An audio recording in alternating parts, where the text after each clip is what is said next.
We know that there are other things that you can be doing with your valuable time, so we are so happy to have you with us today. My name is Michael Kenny.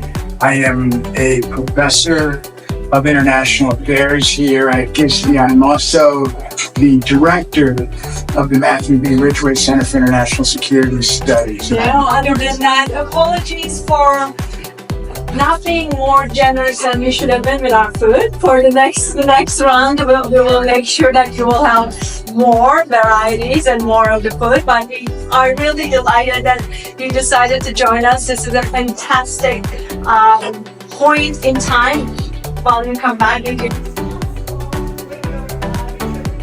The leads of this 4 student Ridgway group called Pipeline Infrastructure. That group has a 10-year partnership with the Pittsburgh division of the FBI. So the FBI is the client for that group. Third is a new working group that's very near and dear to my heart. It's on harm reduction, and Nick will be telling us more about that group. And then finally, we have a really exciting working group this year that's focused on great power competition in the South China Sea, especially between China and Philippines. So there's a really cool opportunity there. Before I turn it over to the working group leads, I want to announce some upcoming events. And this wasn't available when I came in, so what I want to do is pass these around. Please just grab one, pass it around. So over the next month, a variety of events. You can see it on this flyer that's going around. For example, September 7th.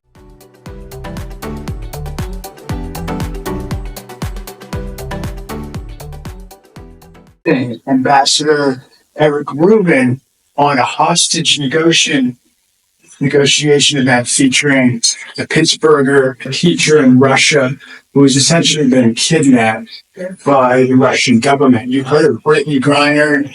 Well, who you haven't heard of is Mark Fogel, right? Brittany came home. A bunch of Americans came home. There's actually a local teacher by the name of Mark Fogel who's still over in the Gulag over there as I speak. So come out on Saturday, September 7th. I'm going to be on the panel. There's other really cool people on this panel. Fascinating opportunity to learn more there. Thursday, September 12th and Friday the 13th, there's going to be a conference on Myanmar. Ridgway is co-hosting this. It's CGM.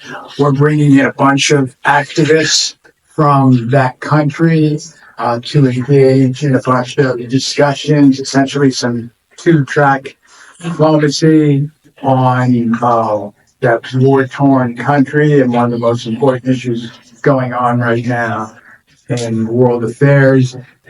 Although parts of that conference are closed to the public, because you're going to have negotiations taking place amongst these leaders in Myanmar, other parts of it will be open to the public, i.e. you. So that's another great opportunity we have coming up.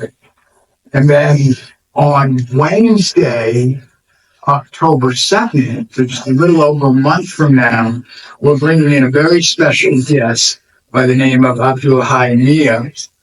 This is a career detective and counterterrorism specialist with Scotland Yard.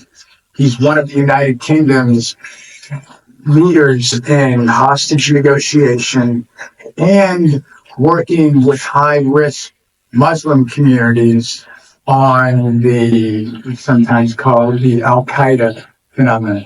Fascinating guy, great guy. He's going to come here on Wednesday, October 2nd, and deliver a lecture on the recent unrest in the UK. As many of you know, that country is experiencing riots that are being stirred up by far-right actors and other folks. So to summarize this, over the next 5 or 6 weeks, there's a lot of really cool events and opportunities for you to come out and participate and learn some really neat things.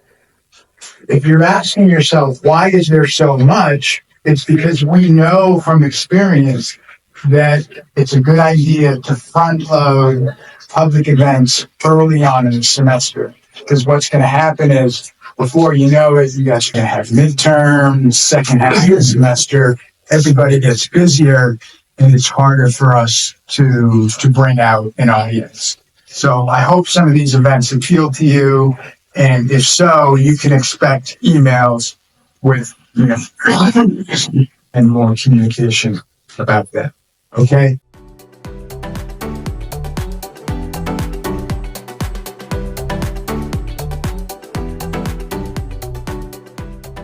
Right? And to build relationships with other students, to develop their expertise so they understand the value of it. So for 90% of the participants in these working groups, it ends up being a fantastic experience, right? But like anything in life, when you're talking about a group, you're always going to have laggards, right? So to those folks, think twice about whether you want to be involved in something like this. Because when you're a team player, it's in a small group. When one person slacks off, that affects the entire group, right? And your slacking off is going to hurt the other members of the group. Take the FBI group, for example. They have a real world client that is relying on them to achieve what we're supposed to achieve. If there's anybody in the group that is not performing, that affects our ability to deliver what we are supposed to give the FBI, right? So there are kind of real world implications of this. So we need folks that are mature, folks that are committed to these opportunities, okay? So with that, I want to bring up, first we're going to start with the cyber and AI group. Ethan, come on up. Each of the leads are going to introduce themselves, tell you a little bit more about what their group's going to do, and then we'll move on to the next one. Ethan, thank you. Yeah.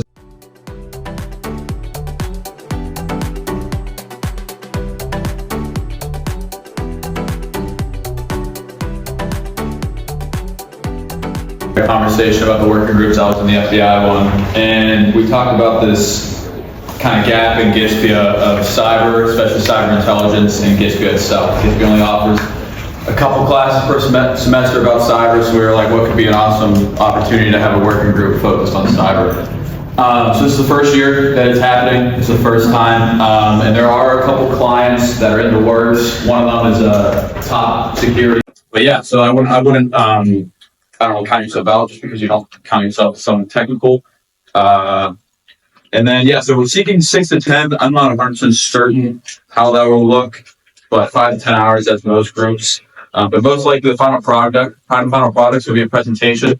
We're going to look at the major ways that cyber criminals and threat actors are using AI. Again, whether that's LLMs or they're outputting certain things in an email, or maybe clicking links with AI. If you have no idea what I'm talking about, you'll learn that in the group. And if you do know what I'm talking about, definitely join the group. But yeah, that's about it. And then also, I do lead a cyber threat intelligence club. So if you don't get in the group or you don't want to join the group, reach out to my email. This is a club where I bring in cyber professionals. I actually just accepted a full-time position to do cyber threat intelligence. Very excited about that.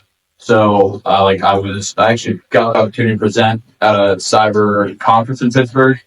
So I have connections. So I have no problem with sharing you guys, who'd follow on LinkedIn, who to reach out to in that club. It is for that. So feel free to email me if you're interested in the club. Feel free to ask me questions. But thank you. Fantastic. The I group that this year is being led by Isabel Brum and Sam Rendy.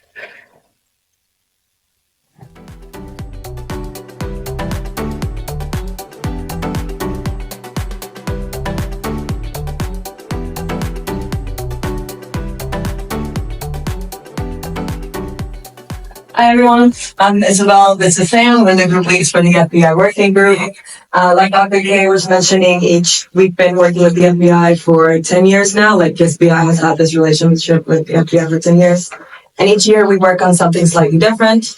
The topic for this year is critical pipeline infrastructure. So we'll be doing open source research on vulnerabilities to natural gas and oil pipelines, all with the purpose of informing the FBI strategy for countering domestic terrorism, targeting critical infrastructure in the United States. And a little bit more details about what this project is going to look like and what we've done so far. There's going to be two parts. There's going to be a fall part, a spring part. And we're going to have them due at the end of each semester. The fall part is going to be more of a mapping challenge. The analyst asked us that they just want to know where gas pipelines are in the West Virginia Mid-Atlantic region. So we're going to learn and use some GIS skills and figure that out and deliver that as a product to them. The second part, they want us to catalog incidents and attacks, vandalism, any kind of chargeable criminal offense against that infrastructure. And with both of those together, they'll have a final brief in the spring where we'll go to the FBI field office and brief the analysts there. So if you're interested in doing this, if you don't have GIS skills, like I don't yet, come and learn them. If you want to do collaborative stuff with data writing, intelligence writing, there will be a workshop in October, led by the FBI analysts we work with. Come on up, hang out with us. So we're looking for 4 to 6 students to join us for the full academic year. So it is a year-long commitment. And if you want more information, like Sam said, you can come to the Ridgway Conference Room Center, the Ridgway Center Conference Room, this Friday, anytime from 11 to 4, and just ask any questions that you might have. We'll be there, a very casual conversation. I wanted to note in the application for Ridgway, we're going to ask for a statement of interest. Don't be intimidated by that. It's literally just 2 to 3 sentences of why you want to be here. We're not looking for a paragraph or a full essay or anything like that. So very chill, very relaxed. And yeah, even if you don't have any prior background, you're more than welcome to join. I had no experience in law enforcement or anything like that prior to this, and only the group was down. So you're more than welcome if you don't have any experience. Thank you.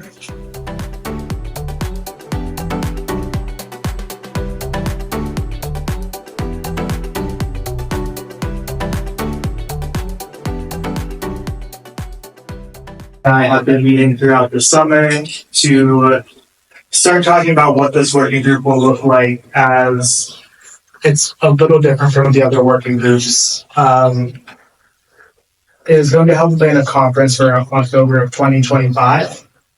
That conference is going to be 2 days on harm reduction efforts in Pittsburgh and the region, mainly focusing on syringe exchange programs and naloxone distribution from the University of Pittsburgh. This effort is going to go across campus and into the community. So we'll be working with Prevention Point Pittsburgh, the PA Harm Reduction Network, and the School of Social Work, School of Pharmacy, Public Health, and the School of It's going to be a very large campus-wide and community effort. Whether you're an MPA student, FPIA, MID, this is a great opportunity because, yes, there's a local focus, but part of the conference will also be a comparative policy analysis with European countries like Portugal, who have gone ahead to basically utilize all drugs in order to make drug use safer. And that is the key to harm reduction. It's not abstinence-based. It's about safer consumption and dual public health outcomes come on it. Specifically, the opioids, you're looking at AIDS and Hep C, as well as the overdose crisis. I'm looking for 6 people, possibly up to 8. And if you're a second-year student and you're looking to join a working group, it's okay that you won't be here for the conference in the fall. Don't let that be something that stops you from signing up. It's more than welcome and open to anybody. All right, great. Thank you. Thank you, guys. And it's not just about the conference, okay? This working group is going to be working on two policy issues. In addition to the international comparative drug policy focus, where we're looking at harm reduction in Europe and elsewhere, there's two local drug policies that the commission will focus on. One, syringe services programs in the state of Pennsylvania, right? Pennsylvania is one of about 10 students in the country where outside of two local jurisdictions, Pittsburgh and Philly, it is illegal for a drug user to get access to the supplies they need to take drugs. It's illegal. You can be arrested for this. Okay. Most states in the union have legalized that. Pennsylvania is one of the few that has not. Why? What explains that? Particularly when there's research, literally decades of research that shows that making needles and syringes available to drug users saves lives, reduces the prevalence of hepatitis, HIV, other diseases. There's literally decades of research that shows that this is an evidence-based policy. So that's one policy. The second is, check this out. We're looking at the University of Pittsburgh's policy on naloxone access here at Penn and fentanyl test strips. That's what this group is looking at. So it's not just a conference. This is a unique opportunity for you to get involved in an issue that's not going to impact some abstract entity like the United States government or even the FBI. Literally, the University of Pittsburgh. Yesterday afternoon, I met with the provost, Joe McCarthy. The provost is the number 2 person at the entire university. He only has one boss. That's the chancellor, right? We were talking about this. We were talking about the University of Pittsburgh's policy or lack thereof on naloxone and fentanyl test strips. So this group is an opportunity to have a real big impact here at Pitt. Okay? Let's speak briefly about the application process. Because you actually have to apply for these groups, and it's a competitive process. As we can see from the turnout today, which is absolutely fantastic, I'm so happy, there's more demand for these groups than there is supply. So that means the leaders, the student leaders of the group have to be selective about who they want to bring on board.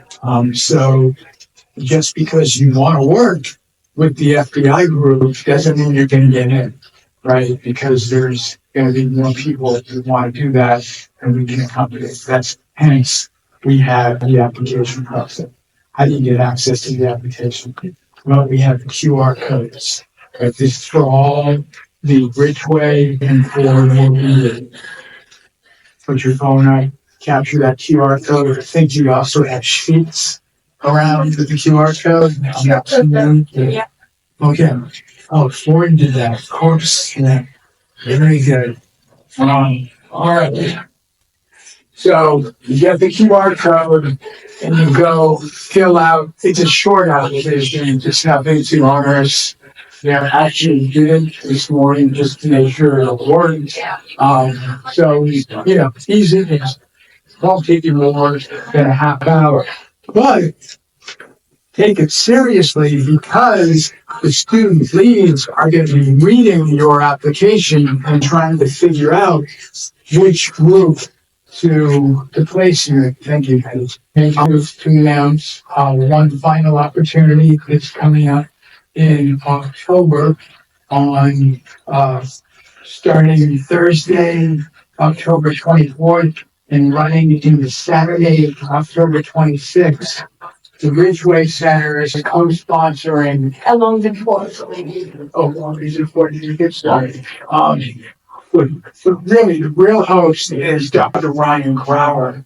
It's the International Security Studies Conference that is being held here at the University of Pittsburgh this year, it has a unique opportunity for 5 to 7 students to, over the course of that 3 days, to help with the conference. If you're willing to do that, you get free registration for the conference, which includes all the meals, right? So you get 3 days of meals worked out if you happen to be there those days. But maybe you're just there for 1 day or whatever. So if you're interested in that opportunity, reach out to Dr. Ryan Growler, who has an office right in the Ridgway Center.